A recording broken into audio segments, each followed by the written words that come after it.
Electrical consumption. So wala namang battery in-operate kasi ini-slide lang.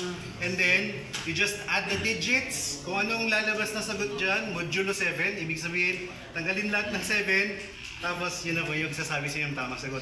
Napansin ko po, magkaiba kami ng code ng ginamit. Yeah. Sa halimbawa, ang Monday sa akin ay 3. Sa inyo yata ay 2. -1 yata.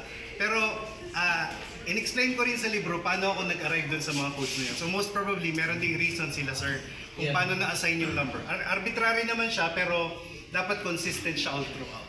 Alright. Ito po, patented. Ito hindi ko pa na for patent. Pero sa application for patent, itong flat na version na to, nandun din po ito. Okay. Pwede ako magtanong kay Sure, Kuya? sure. Gapera Sports Corner PH, may plano ba kayo na i-market itong mga kalendaryo ninyo? Kakaibang kalendaryo sa public, may ibibenta ba yon? Ito po, meron akong dalang 26 copies nito.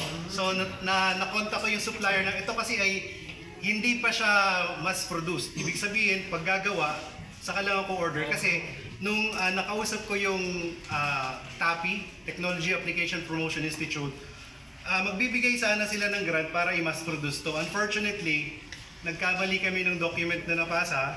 So, ito yata yung mas madaling i-mass produce kesa dito. Kasi ito may internal mechanism pa siya para para mag-lock yung mga numbers pag nag-rotate ka, and then pag rotate niya, ikot mo rin yung day, then alam mo na kung ano. And of course, with this calendar, do you think kaya ba natin makipagsabayan sa mga iba't ibang mga calendar makers, yung mga de papel at iba pa, gaya ito mga kakaibang calendars ito? Salamat. Yes, sir. Actually po ito, ang ultimate na vision ko dito is pag meron ka nito, kahit hindi mo dala to, pag nasa ulo mo na yung codes for each year, hindi mo na kailangan yung calendar. Yun ang ultimate na goal natin na. Alright. By the way, yung mga gusto ng pampa-enhance naman ng brain, meron tayo dito kay si Sir Ave. Yung mga product niya is talagang proven tested. Andito sa gilid, yung interested, yung Usana yung brand, ano? Usana, yan yung kay Ruben and Amit, isa sa mga endorser. Yeah, nag-sponsor yan sa mga athletes. And na-try ko rin yan, yung pandemic, iniinom namin, di ba?